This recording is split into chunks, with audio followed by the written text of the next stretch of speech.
The Galactic Council chamber buzzed with nervous energy as representatives from 12 different species gathered around the massive holographic display. Admiral Kethvar, a towering Zephyrian with crystalline skin that reflected the chamber's blue lighting, gestured toward the tactical readout with one of his 4 arms.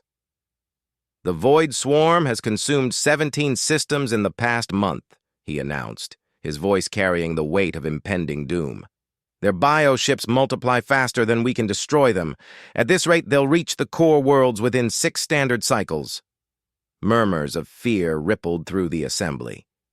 The Aquilian delegates' gill slits fluttered anxiously, while the insectoid hive-mind representative clicked its mandibles in distress. Only one figure remained perfectly still in the back corner of the chamber, a human wearing a simple gray uniform with no visible rank insignia.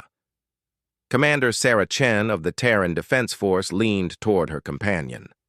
"Marcus, you've been studying those readings for 3 hours. What do you think?" Marcus Webb didn't look up from his datapad. His brown hair was slightly unkempt, and his unremarkable face bore the expression of someone solving a complex puzzle rather than witnessing the potential extinction of galactic civilization. "The swarm's movement patterns are interesting," he said quietly. "They're not random." "Of course they're not random," bellowed General Thoktar, the Orcanian war chief whose species had lost 2 colonies to the Void Swarm. "They're eating everything in their path." Marcus finally raised his eyes, meeting the general's fierce gaze with calm indifference. "That's what makes it interesting." The chamber fell silent for a moment before erupting in frustrated voices. The human had been assigned to their task force 3 months ago, but he rarely spoke during meetings and never volunteered tactical advice. When he did contribute, it was usually some obscure observation that seemed irrelevant to their desperate situation. Perhaps the human representative has a strategy to share. Admiral Kethvar's tone carried barely concealed irritation. The Terrans were the newest species to join the Galactic Council, having achieved faster-than-light travel only 50 years earlier. Their military contributions had been minimal compared to the ancient warrior races. Marcus set down his datapad and stood slowly. At average height, with an unremarkable build, he looked almost fragile compared to the imposing aliens surrounding him. "I'd need to examine captured bioship remains first," he said, "and access to historical swarm encounter data going back at least 5 centuries. Several delegates exchanged glances. The Cathari ambassador, whose people were renowned philosophers, spoke first. "Young human, we've been fighting the Void Swarm for over a millennium. Our greatest military minds have studied every aspect of their biology and behavior. What could you possibly discover that we haven't?" "Maybe nothing," Marcus replied with a slight shrug. "But patterns tend to become clearer when you're not emotionally invested in the outcome." General Thoktar slammed his massive fist on the table, causing several smaller delegates to flinch. "Emotionally invested? They destroyed my homeworld's moon. My people are dying." "Yes," Marcus said simply. "That's the problem." The accusation of callousness hung in the air like a toxic cloud. Commander Chen shifted uncomfortably, knowing her colleague's blunt honesty often came across as insensitivity. She'd worked with Marcus for 2 years and understood that his detached demeanor wasn't cruelty. It was how he processed information without being overwhelmed by its implications. "I think what Officer Webb means," Chen interjected diplomatically, "is that emotional responses can sometimes cloud strategic judgment." "Officer Webb isn't even a ranking military personnel," snorted the Drakmarian delegate, whose reptilian features twisted into what passed for a sneer among his species. "He's listed as a researcher in your delegation files. What's his specialty? Xenobiology? Tactical analysis?" Chen hesitated. Marcus's official classification was deliberately vague, something that had raised questions when he was assigned to the mission. "He's an interdisciplinary specialist." "Meaning what, exactly?" Before Chen could answer, Marcus spoke up. "I study endings," he said matter-of-factly. How things die, how systems collapse, how civilizations fall. He paused, seeming to consider his words carefully. And sometimes, how they can be prevented from doing so. The chamber fell completely quiet. Even the constant background hum of the station's life support systems seemed muted. Admiral Kethvar's crystalline skin shifted to a deeper blue, a sign of deep contemplation among his species. "You're saying you can stop the void swarm?" "I'm saying I need more data before I can determine if stopping them is the right approach," Marcus replied. "Sometimes the solution to an unstoppable force isn't to stop it. Sometimes it's to redirect it." The implications of his words sent a chill through the assembly. As the meeting adjourned and delegates filed out in hushed conversations, few noticed the small smile that briefly crossed Marcus Webb's unremarkable face. The bioship wreckage floated in the research bay like a nightmare made manifest. Twisted organic corridors pulsed with residual energy, while nodes of corrupted flesh continued to twitch despite being severed from the main organism hours ago. Most of the research team maintained a respectful distance from the alien horror. But Marcus Webb moved among the remains with the casual interest of a botanist examining pressed flowers. "Fascinating neural architecture," he murmured, running a gloved hand along what appeared to be a major nerve cluster. "Dr. Yathara, have you analyzed the synaptic firing patterns yet?" The Kethari scientist's tentacles writhed nervously as she consulted her readings. Her species possessed some of the galaxy's most advanced understanding of consciousness and neural networks, yet the Void Swarm's bioships defied classification. "The patterns are chaotic, seemingly random. There's no coherent thought structure we can identify." "Random." Marcus repeated the word as if tasting it. That's the second time someone's used that word to describe swarm behavior. "Show me the attack vectors from the Helios incident." Admiral Kethvar projected the holographic battle data above the wreckage. Red markers showed the swarm's approach pattern as they consumed the mining colony. "They struck the fusion plants first, then the communication arrays, and finally the civilian evacuation ships. Standard scorched earth tactics." "Standard for whom?"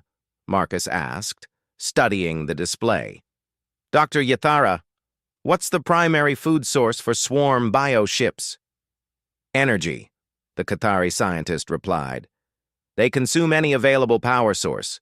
Fusion cores, solar collectors, even the bioelectrical energy of living beings." "So they hit the fusion plants for food," Marcus nodded. "Why the communication arrays?" General Thoktar, who had insisted on observing the research personally, growled his response. "To prevent calls for help, obviously. But they don't take prisoners. They don't negotiate. They don't retreat." Marcus walked to another section of the wreckage, his movements deliberate. "What tactical advantage does preventing communication serve for a force that kills everything it encounters?" The question hung in the air as the research team exchanged uncertain glances. Commander Chen, watching from the observation deck, recognized the tone in Marcus's voice. He wasn't asking for information. He was leading them toward a realization. "Perhaps they don't want other swarm units to know about the attacks," suggested Dr. Yathara. "Why would the swarm want to hide from itself?" Marcus knelt beside what appeared to be a sensory organ, its surface still rippling with bioluminescent patterns. "Unless it's not hiding from itself." "Dr. Yathara, can you map the neural pathways in this section?" The Kethari scientist extended her specialized tentacles, interfacing directly with her analysis equipment. After several minutes, a complex web of interconnected nodes appeared in the holographic display. "This appears to be a communication nexus," she reported, "but the pathways are strange. They terminate in what looks like transmission organs rather than processing centers." "Because it's not processing communication," Marcus said quietly. "It's relaying it. This isn't a brain, it's a radio." Admiral Kethvar's crystalline skin shifted to an alarmed orange. Radio to whom? Marcus stood and walked to the chamber's central console, pulling up his data pad. I've been analyzing 500 years of swarm encounters. Every attack follows the same pattern. Massive initial strike, complete consumption of resources, then immediate departure. No follow-up waves, no territorial occupation, no strategic positioning for future campaigns. Hit-and-run tactics, General Thoktar nodded. Efficient for raiders. Efficient for scouts, Marcus corrected. Dr. Yathara, how much energy would it take to send a subspace signal beyond the galactic rim? The scientist's tentacles curled in calculation.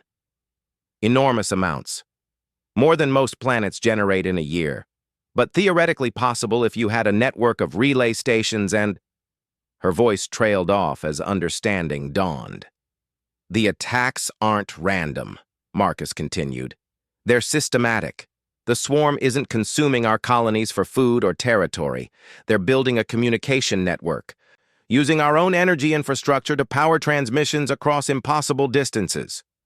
Commander Chen's voice crackled through the observation deck's intercom. Transmissions to where, Marcus?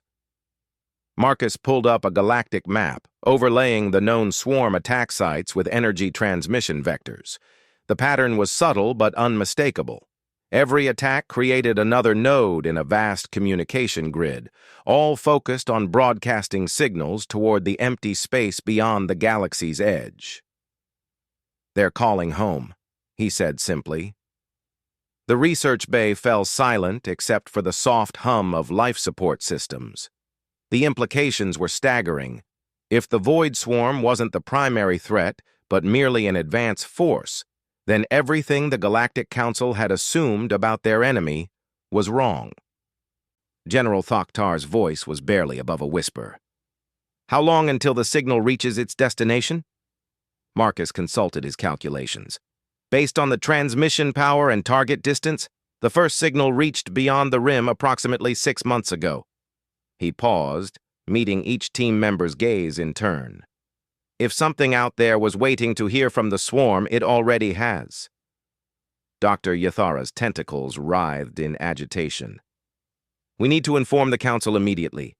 If a larger force is coming... No, Marcus interrupted. We need to think about this carefully. Panic won't help us now. Admiral Kethvar's skin had shifted to deep purple, a color associated with profound fear among his people. How can you remain so calm? If you're right, we're facing something infinitely worse than the swarm. Marcus began gathering his data pads, his movements still unhurried and methodical. Because panic clouds judgment. And right now, we need to understand our enemy's true nature before we can determine how to defeat them. Can they be defeated? Chen asked through the intercom. Marcus paused at the chamber's exit, looking back at the writhing bioship remains. Everything can be defeated, he said. You just have to understand what it truly is first. The emergency session of the Galactic Council convened in chaos. Delegates shouted across the chamber in a dozen different languages, while holographic displays showed real-time sensor readings from the galactic rim. The impossible had become reality.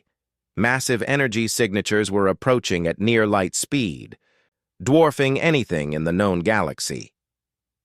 The readings are off the scale, Admiral Kethvar announced, his crystalline skin cycling through colors so rapidly it appeared almost white.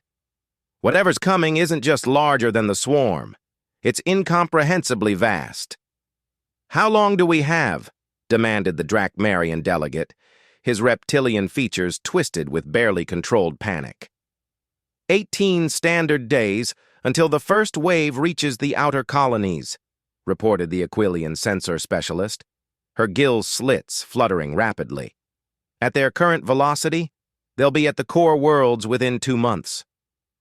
General Thoktar stood at the center of the chamber, his massive frame trembling with rage rather than fear. Our combined fleets number in the hundreds of thousands. Every warrior in the galaxy will stand against this threat. Against what exactly? Marcus Webb's quiet voice somehow cut through the din, causing the chamber to fall silent. He stood in his usual spot at the back, apparently unmoved by the apocalyptic readings surrounding them. "Against extinction!" roared the Orcanian general. "Against the annihilation of everything we've built!" Marcus stepped forward, his data pad in hand. "Has anyone actually analyzed what we're seeing on these sensors?" Admiral Kethvar's frustration was evident in the sharp blue of his skin. "Of course we have. Massive bioships, energy signatures beyond anything we've encountered." "Energy signatures, yes," Marcus interrupted. "But what kind of energy?" He activated his data pad, and new readings appeared on the main display. The chamber's occupants stared in confusion at the complex waveform patterns and spectral analyses that meant nothing to most of them. Dr. Yathara, who had been reviewing the data for hours, spoke up hesitantly. "The energy patterns, they're not weapons signatures. They're not even ship propulsion. They're—" She paused, her tentacles writhing as she processed the implications. "They're communication frequencies, massive coordinated communication networks." "Communication between what?" asked the Cathari ambassador. Marcus overlaid another set of data on the display. "Between individual organisms. What we're seeing isn't a fleet of ships carrying an army. We're seeing the army itself." The silence that followed was deafening. Commander Chen, watching from the diplomatic observer section, felt a chill run down her spine as she began to understand what Marcus was suggesting. "You're saying the entities approaching us are the ships themselves?" Admiral Kethvar's skin had shifted to deep purple. "I'm saying there's no distinction," Marcus replied. "The Void Swarm isn't serving some distant master. It's serving something that exists as living space itself. The signals they've been transmitting weren't coordinates or tactical information. They were biological imperatives."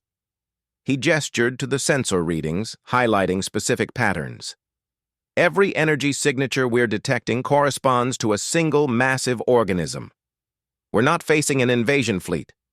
We're watching the arrival of living continents that exist in the vacuum of space." General Thoktar's voice was barely a whisper. "How do you fight something like that?" "You don't," Marcus said matter-of-factly. "Not conventionally. Our entire military doctrine is based on engaging discrete targets, ships, installations, armies. How do you target something that measures in light years and thinks in geological time?" The weight of hopelessness settled over the chamber like a shroud. Several delegates slumped in their seats, while others began making frantic communications with their home worlds. "So we're defeated before we even begin?" The Aquilian delegate's voice carried the hollow tone of someone processing their own death sentence. "Only if we continue thinking like prey," Marcus replied. His tone remained unchanged, as if he were discussing weather patterns rather than extinction-level threats. "Dr. Yathara, show them the neural mapping from the bioship remains." The Cathari scientist hesitantly displayed the complex web of neural pathways they had discovered. The communication networks in the swarm bioships aren't just sending information outward, they're also receiving constant input from the approaching entities. "Constant control," Marcus clarified. "The swarm doesn't operate independently. Every movement, every attack, every consumption of resources is being directed by those massive organisms approaching us." Admiral Kethvar leaned forward. "You're suggesting some kind of hive mind?" "I'm suggesting something far more complex. Dr. Yathara, what happens when you disrupt neural pathways in a biological system?" "Depending on the pathways affected, you could cause anything from minor dysfunction to complete system failure," she answered. Marcus pulled up another display showing the energy transmission vectors they had mapped earlier. The swarm's communication network isn't just sending signals to their masters. It's maintaining the connection that allows those masters to function as coherent entities across impossible distances. The implication slowly dawned on the assembled delegates. Commander Chen spoke what many were thinking. "You're talking about severing their nervous system." "I'm talking about understanding what we're really fighting," Marcus corrected. "These entities aren't just massive. They're dependent on their communication network to maintain consciousness across their enormous scale. Disrupt that network, and we might not need to destroy them. We might just need to make them forget we exist.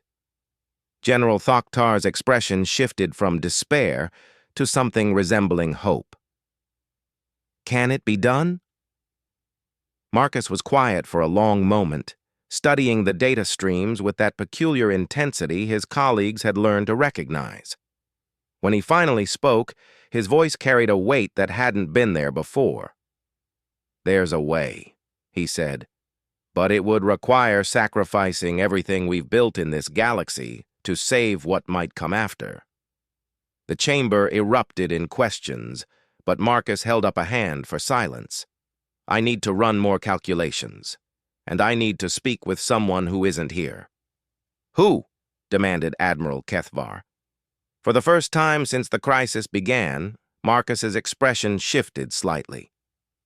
Something that might have been sadness flickered across his unremarkable features.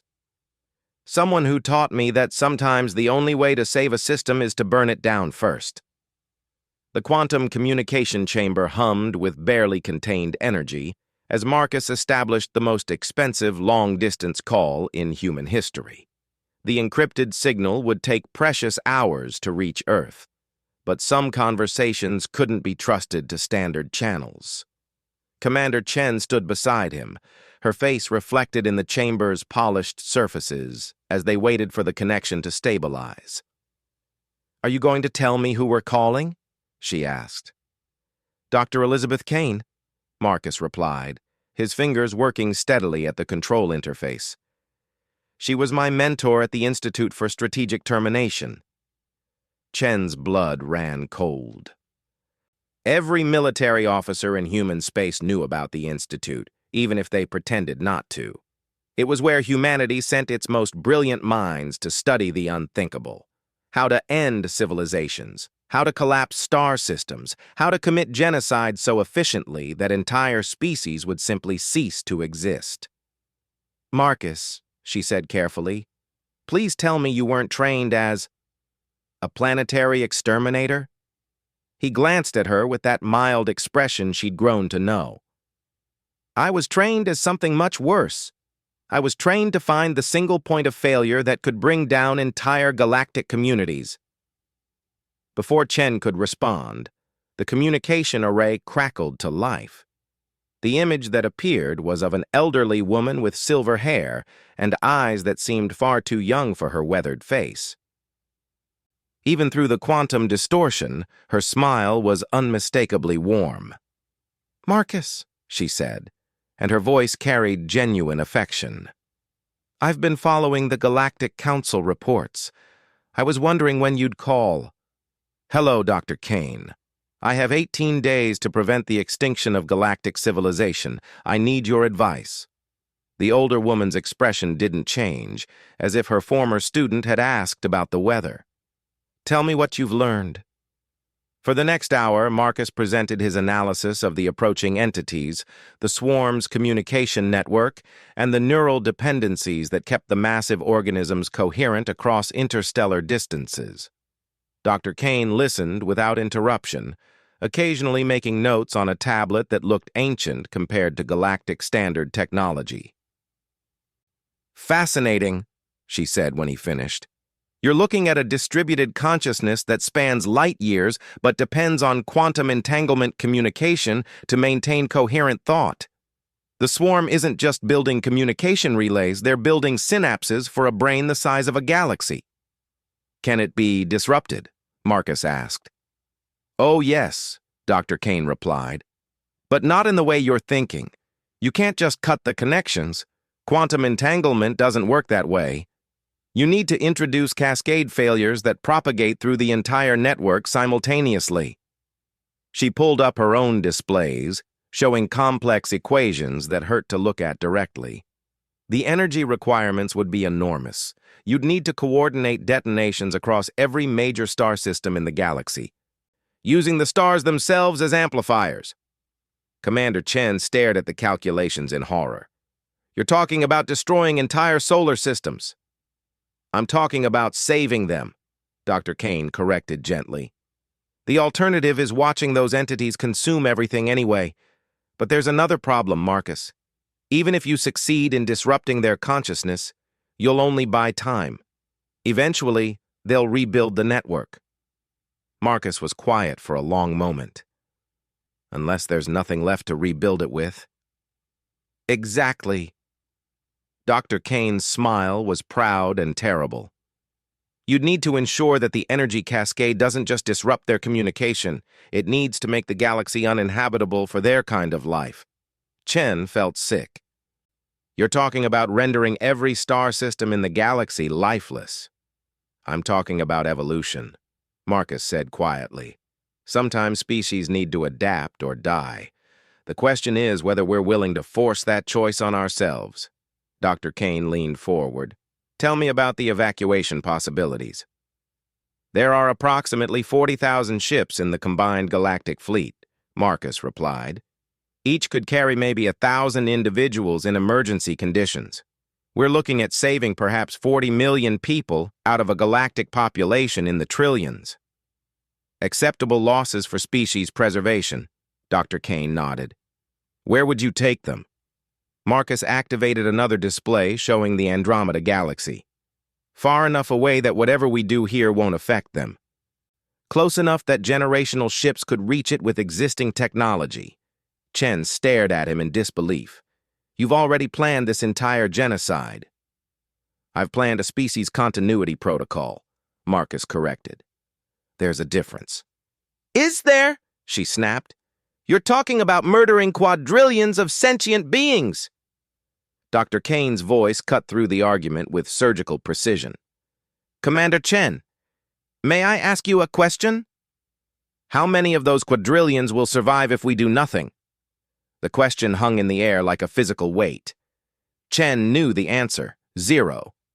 The approaching entities would consume everything in their path, leaving nothing but empty space and scattered atoms.